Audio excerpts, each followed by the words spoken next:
السلام علیکم۔ مزید اچھی سٹوریز کے لیے ہمارے چینل کو سبسکرائب کریں اور ساتھ دیے گئے بیل آئیکن کو بھی پریس کر دیں تاکہ ہماری آنے والی ہر نئی نوٹیفیکیشن آپ تک پہنچ سکے۔ شکریہ۔ ایک دفعہ کا ذکر ہے کہ ایک بطخ دریا کے کنارے رہتی تھی کیونکہ اس کا نر مر چکا تھا۔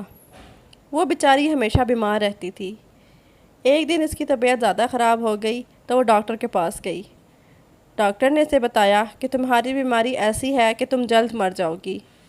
اسے یہ سن کر صدمہ ہوا کیونکہ اس کے پاس ایک انڈا تھا۔ اسے ڈر لگا کہ اگر میں مر گئی تو اس انڈے کا کیا ہوگا جس کے خول سے جلد ہی بچہ نکلنے والا تھا، اور پھر اس بچے کو کون سنبھالے گا؟ لہٰذا وہ اپنے سب دوستوں کے پاس گئی جو جنگل میں رہتے تھے۔ اس نے اپنے دوستوں کو اپنی ساری کہانی سنائی، لیکن انہوں نے مدد کرنے سے انکار کر دیا۔ بیچاری بطخ نے ان کی کافی منتیں کیں کہ خدا کے لیے تم لوگ مرنے کے بعد میرے بچے کو اپنا سایہ دینا، لیکن کسی نے اس کی بات نہ مانی۔ بیچاری بطخ بھی کیا کرتی؟ اس کے ذہن میں خیال آیا کہ کیوں نہ میں اپنے بھائی مرغے کے پاس جاؤں، وہ ضرور میری مدد کرے گا۔ لہٰذا وہ مرغے کے پاس گئی اور اسے سارا قصہ سنایا۔ مرغ بھائی، آپ میرے بچوں کے ماموں جیسے ہو، پلیز آپ ہی میرے بچے کو اپنا سایہ دینا۔ میں تمہارے بچے کو رکھ لیتا، لیکن میری بیگم مرغی یہ بات نہیں مانے گی، لہٰذا مجھے بہت افسوس سے کہنا پڑ رہا ہے کہ میں یہ کام نہیں کر سکتا، تم مجھے معاف کر دینا۔ بطخ ادھر سے مایوس ہو کر اپنے گھر واپس آ گئی اور سوچنا شروع کر دیا کہ اب کیا کیا جائے۔ اچانک اس کے ذہن میں ایک ترکیب آئی اور اس نے موقع ڈھونڈ کر یہ کام انجام دے دیا اور خود جا کر ایک درخت کے کنارے بیٹھ گئی۔ اس کے بعد بطخ کی طبیعت اور بگڑ گئی اور ایسے بگڑی کہ اس کی موت واقع ہو گئی۔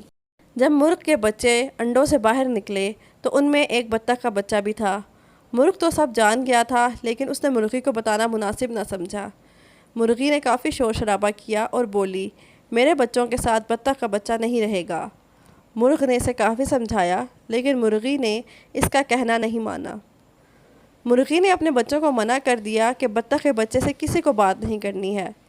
سب نے مرغی کی بات مان لی، لیکن دو چوزوں نے اپنی ماں کی بات نہ مانی، اور وہ جو خود کھاتے تھے اپنے ساتھ اس بطخ کے بچے کو بھی کھلاتے تھے۔ مرغی کو بطخ کے بچے سے سخت نفرت تھی، وہ اسے دیکھنا بھی پسند نہیں کرتی تھی۔ ایک دن مرغی کے ذہن میں خیال آیا کہ ہم سب مل کے دریا کے کنارے سیر کو جائیں گے، ہم سب واپس آ جائیں گے اور بطخ کے بچے کو وہی چھوڑ آئیں گے، اس طرح سے اس سے ہماری جان چھوٹ جائے گی۔ وہ لوگ سیر کو نکلے۔ وہاں پہنچتے ہی ایک چوزا دریا کے کنارے چلا گیا اور ڈوبنے لگا۔ یہ دیکھ کر مرغی زور زور سے چیخنے چلانے لگی۔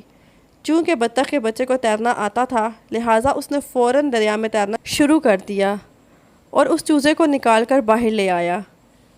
مرغی نے جب یہ دیکھا تو اسے اپنے کیے پر کافی شرمندہ ہوئی اور اس نے بطخ کے بچے سے معافی مانگی اور اسے اپنا بیٹا بنا لیا۔ اس طرح وہ سب ہنسی خوشی رہنے لگے۔ دیکھا بچوں، کیسے بطخ کے بچے نے مرغی کو بچایا اور کیسے اس کا بھلا ہوا۔ اسی لیے تو کہتے ہیں کہ کر بھلا سو ہو بھلا۔